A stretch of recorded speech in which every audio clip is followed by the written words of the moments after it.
नमस्कार दोस्तों, मैं विश्वपति सिंह आपको आपके अपने एजुकेशनल चैनल लर्न विद विश्वा पर स्वागत करते हैं। तो दोस्तों, आज फेबुलस 5 सीरीज में हम नंबर सिस्टम का पार्ट 3 करने जा रहे हैं और पार्ट 3 का जो पहला क्वेश्चन है वो देखिए पीछे है। एक छात्र से किसी संख्या को 8/17 से गुना करने को कहा गया। उस छात्र ने उस संख्या को 8/17 से विभाजित कर दिया, अतः उसका उत्तर सही उत्तर से 225 अधिक आ गया। तदनुसार वह संख्या क्या थी? यानी किसी संख्या को गुना करने के लिए कहा गया और वो लड़का जो था वो उसको डिवाइड कर दिया, यानी उसको भाग दे दिया और भाग देने पर जो संख्या आया वो 225 अधिक है। यानी दोस्तों यहां हम क्या करेंगे कि पहले संख्या मानेंगे। माना संख्या इक्वल टू x। यहां से तो क्लियर हो गया हमारा। अब लड़का करना क्या है, हमारा करेक्ट क्या होना है? करेक्ट है कि वो संख्या में 817 से गुना करने को कहा गया है। तो x में गुना करेगा क्योंकि संख्या x है मेरा, कितना 8 डिवाइडेड बाई 17 से। तो हमारा क्या हुआ यार 8/17x। यानी ये हमारा सही है। ये करना था लेकिन वो लड़का क्या किया, यानी इनकरेक्ट कर दिया। इनकरेक्ट क्या किया है, ध्यान दीजिएगा। और x में भाग लगा दिया 8/17 का, तो क्या हो गया ये 17 डिवाइडेड बाई 8x। ये हमारा इनकरेक्ट आ गया दोस्तों। तो ध्यान दीजिए, ये SSC 10+2 2011 में पूछा हुआ क्वेश्चन है। हम आपको स्टेप बाय स्टेप इसलिए बता रहे हैं कि आपको जानना समझना बहुत जरूरी है। बहुत आसान होता है, इतना समय नहीं देने की जरूरत है इसमें, लेकिन आप जब बेसिक समझ जाइएगा तो सारा क्वेश्चन आराम आराम से बनेगा, बहुत समय नहीं लगेगा इसमें। तो ये स्पष्ट है यहां। अब हमें क्या करना है इसमें कि ये जो है, जो गलत आंसर है, सही उत्तर से वो कितना है 225 अधिक है। यानी ये अधिक है तो ये बड़ा है और ये छोटा है, तो इसमें से ये घटेगा। क्या होगा देखिए, तो अकॉर्डिंग टू क्वेश्चन दोस्तों 17/8x और माइनस 8/17x इक्वल टू 225। यानी 225 अधिक है। कौन अधिक है? जो इनकरेक्ट आंसर आया, यानी ये अधिक है करेक्ट आंसर से। तो अब हमारा क्या हुआ, इसका हम क्या लसर निकालेंगे। तो 18 और 17 का लसर 136 होगा दोस्तों। तो 136 8 से 17 बार में जाएगा। 17 17 क्या होता है 289x। ध्यान दीजिएगा, ये 17 से 8 बार में जाएगा और 8 में 8 से गुना करेंगे, 8 8 64x इक्वल टू 225। अब क्या हुआ दोस्तों, 189x से 64x जाएगा तो 225 आएगा। यानी 225x divided by 136 equal to 225 बन गया आपका। अब यहां से इसको कटा दीजिए, ये 225 और 225 कट जाएगा, यानी x divided by 136 equal to 1 और x इक्वल टू 136। या फिर हम देखिए और डिस्क्रिप्टिव से आपको बता रहे हैं। फिर क्या करेंगे हम, x इक्वल टू ये x का मान है यहां ये, तो क्या हुआ, पहले हम 225 इक्वल टू के इधर वाला इंटू, जब ये इक्वल टू का इधर जाएगा तो पलट जाएगा, तो क्या होगा 136 ऊपर जाएगा और 225 नीचे आएगा। तो ये 225 से ये 225 गया, यानी x इक्वल टू 136 और यही हमारा आंसर हो गया दोस्तों। तो दोस्तों इसका स्क्रीनशॉट लीजिए और हम अब चलते हैं दूसरे प्रश्न की तरफ। कितने 1/6 मिलकर 41 जमा 2/3 के बराबर होते हैं? तो हम मान लेंगे कि वो जो मिलने वाले 6 होंगे वो n होंगे हमारा दोस्तों, माना n। तो प्रश्नानुसार क्या होगा, अकॉर्डिंग टू क्वेश्चन यही होगा ना कि कितने मिलकर, यानी n मिलकर n 1/6 मिलेंगे जब, तब हमारे 41.2/3 के बराबर होंगे।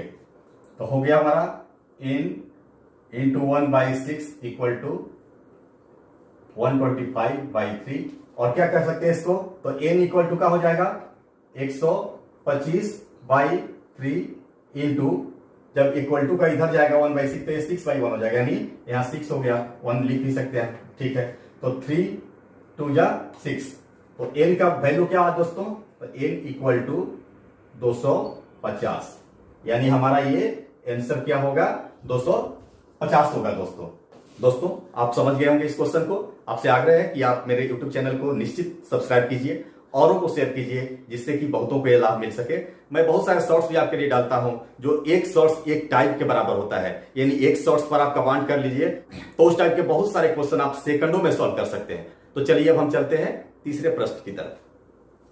मेरे प्यारे दोस्तों, तो आज का तीसरा क्वेश्चन देखिए, प्रथम 7 अभाज्य संख्याओं का माध्यिका क्या है? माध्यिका मीन्स क्या? मीडियन, जो मध्य का चीज है, 1 2 3 4 5, तो इसका माध्यिका मध्य क्या है? तो मध्य क्या है? 3 है। तो ऐसे ही ये पूछ रहा है कि प्रथम 7 अभाज्य संख्याओं का माध्यिका क्या है? अभाज्य संख्या क्या होता है? अभाज्य संख्या या प्राइम नंबर वो नंबर्स होते हैं जिनका केवल 2 ही फैक्टर हो। पहला तो खुद नंबर होगा और दूसरा 1 होगा। तो जैसे 1 तो ऐसा है नहीं, 1 तो 1 ही है, तो यानी सबसे छोटा प्राइम नंबर क्या होगा? 2 होगा, क्योंकि इसमें 2 फैक्टर है। कौन कौन? एक 1 है और एक 2 है, यानी 1 से ये डिवाइड हो सकता है 2 बार में और 2 से 1 बार में। लेकिन अगर 1 हम करते हैं तो 1 तो केवल 1 है, यानी इसका एक ही फैक्टर है, यानी इसका एक ही फैक्टर होता है, इसलिए 1 नहीं होगा। तो पहला 2 होगा, ध्यान दीजिएगा। दूसरा क्या होगा? 3 होगा। तीसरा क्या होगा? 4 नहीं होगा, 5 होगा।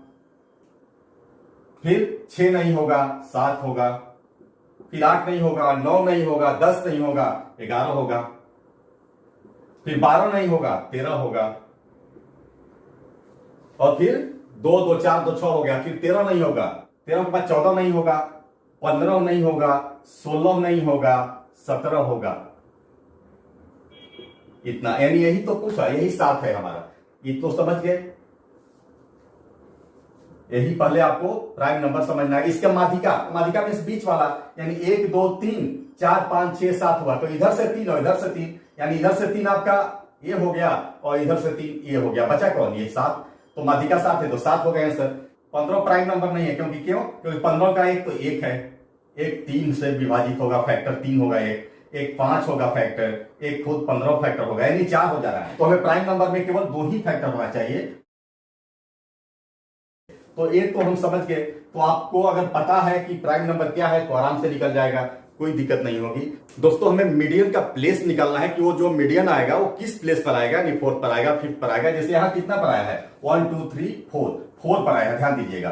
तो वैसे हमें प्लेस निकालना है कि वो मीडियम का स्थान क्या होगा। तो हमें एक ट्रिक है दोस्तों, ध्यान दीजिएगा। Median equal to n/1 divided by 2 का पावर नहीं होता है, टीएस लिखे हैं प्लेस के लिए, क्योंकि 7th 5th 8th 9th 12th जो भी आएगा तो टीएच, इसलिए हम लिखे हैं। तो जैसे इसी केस में लीजिए, क्या है? प्रथम 7 अभाज्य संख्याओं की माध्यिका निकालना है। तो 7, n का वैल्यू 7 प्लस 1 डिवाइडेड बाई 2, यही है ना टीएच, यानी 8 डिवाइडेड बाई 2 टीएच। ऊपर हम दे दिए पावर के पास, टीएच का मतलब प्लेस के लिए। तो यहां क्या हुआ? कटा यहां, तो 4th क्या हुआ? 4th दोस्तों।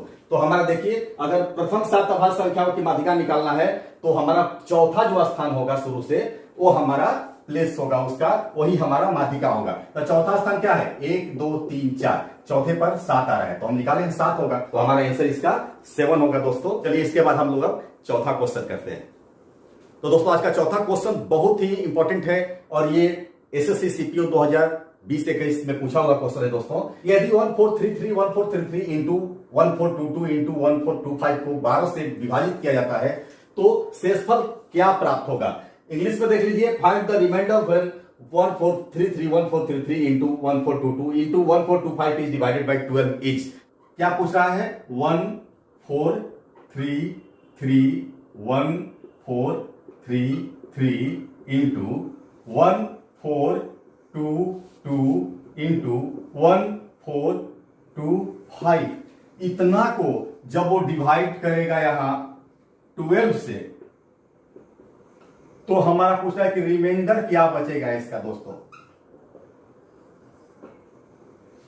तो इतना संभव है एग्जाम में बनाना? ये तो बहुत मुश्किल है। कैसे बनेगा? कुछ नहीं दोस्तों, इसके यूनिट डिजिट को हम लेंगे, यूनिट डिजिट को हम ले लेंगे केवल, और हमारा आंसर बन जाएगा।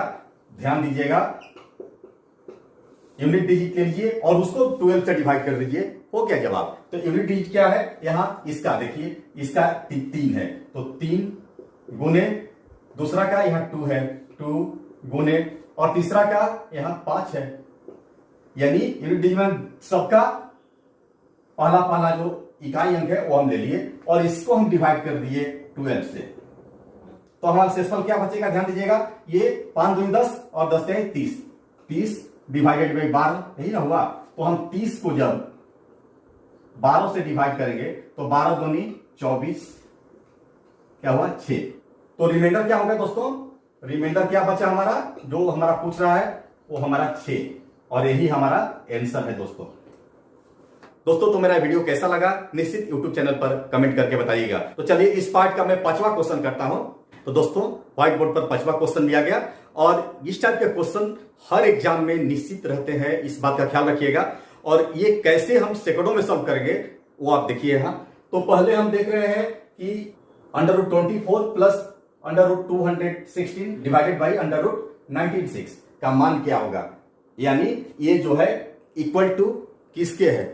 तो दोस्तों ये एसएससी एमटीएस 2016 में पूछा हुआ क्वेश्चन है। देख रहे हैं कि अंडर रूट में है और कोई भी ऐसा ये पूर्ण वर्ग नहीं है, यानी इसका वर्गमूल नहीं निकल पाएगा। तो हम क्या करेंगे, तो इस बात का ख्याल रखिए कि इस टाइप के क्वेश्चन में हम सबका एक ऐसा फैक्टर करेंगे जिसमें एक पूर्ण वर्ग हो, और फैक्टर का जो एक संख्या हो वो तीनों में कॉमन हो, तीनों में वो आए। तो ध्यान दीजिए क्या हम करते हैं, बहुत ही इंपॉर्टेंट है दोस्तों। पहला 24 है दोस्तों, तो हम 24 का फ्रैक्शन करेंगे। 12 गुने 2 नहीं होगा, 3 गुने 8 भी नहीं होगा, 4 गुने 6 हो सकता है। तो 4 गुने 6, तो 4 का वर्गमूल निकल जाएगा दोस्तों 2, तो हमारा ये हो गया। अब प्लस, अब इसको क्या करेंगे, तो अब एक कॉमन लेंगे इसमें, तो कॉमन लेंगे 4 से करते हैं, तो 4 5 20 और 4 चौका 16, 56 बार में, तो 56 और 4 आएगा अगर, तो कोई भी इसमें एक वर्ग नहीं हो रहा है दोस्तों, यानी 4 लेंगे तो नहीं होगा। 6 लेकर देखते हैं, और देखना क्या है, वो तो सब में होगा, नहीं होगा तो बनेगा नहीं, तो 6 लेंगे तो ये बन जाएगा दोस्तों। तो क्या होगा 36 × 6, ये फ्रैक्शन इसका होगा। जब इसका हम 36 × 6 करेंगे तो 216 आएगा, और देखिए इसमें भी 6 इसमें भी 6 डिवाइडेड बाय 96 है, तो अब एक 6 तो रखना ही है, इसमें 6 है, इसमें 6 है, तो इसमें भी 6 लाना है, तो एक तो 6 हो जाएगा, और 16 छक्का 96, यहां 16 होगा। तो यहां तक तो क्लियर है, कहीं भी दिक्कत नहीं होनी चाहिए दोस्तों। तो अब हम इसको क्या लिख सकते हैं, यहां लिख सकते हैं, इसको 2√6 लिख सकते हैं, इसको प्लस, ये जब रूट से बाहर आएगा 6 हो जाएगा, तो 6√6 और डिवाइडेड बाई, यहां 16 है तो ये 4 हो जाएगा, बाहर आएगा तो 4√6, तो अब बन गया दोस्त। तो अब क्या होगा, ये 2√6 और 6√6, तो 8√6 और नीचे क्या है 4√6 है दोस्तों। तो ये √6 दिया, और 4 से 8 दो बार में, यानी 2। आंसर आ गया दोस्तों। ये इसका जो मान आएगा दोस्तों वो क्या होगा, 2 होगा, और हमारा आंसर होगा। कैसे बनाए, ध्यान दीजिएगा, हम बार बार जो बात बोले हैं उसको ऑलवेज एग्जाम में दिमाग में रखना है, और हमेशा ये कुछ ना कुछ छिपा कर रखेगा। अगर वो आप निकाल लिए, अगर फ्रैक्शन वैसा कर लिए तो आपका तुरंत बन जाएगा, और नहीं तो बहुत समय लगेगा, ये बनाना मुश्किल हो जाएगा आपके लिए। तो दोस्तों आपको ये 5 क्वेश्चंस बहुत अच्छा लगा होगा, और इस पर आप कमेंट कीजिए। केवल प्रैक्टिस करने की जरूरत है, स्पीड आ गया जॉब हो गया। तो दोस्तों आपसे बार बार रिक्वेस्ट है कि आप निश्चित पढ़िए, मन से पढ़िए। किसी ने कहा है कि चरण चूम लेती है खुद आकर मंजिल, चरण चूम लेती है खुद आकर मंजिल, मुसाफिर अगर अपनी हिम्मत न हारे। तो दोस्तों हिम्मत बनाए रखिए, पास होना फेल होना तो लगा रहता है, हो सकता है कि एक आध एग्जाम में सफलता न मिले, लेकिन मैं दावा के साथ करता हूं कि अगर आप लगन से पढ़िएगा तो निश्चित आप सफल होइएगा। मैं आपसे रिक्वेस्ट करता हूं कि आप पढ़िए, लेकिन मन से पढ़िए। तो आज का वीडियो दोस्तों मैं यही समाप्त करता हूं, फिर मिलता हूं अगले क्लास में नए जोश और जुनून के साथ। तो पढ़िए, भविष्य गढ़िए। जय हिंद।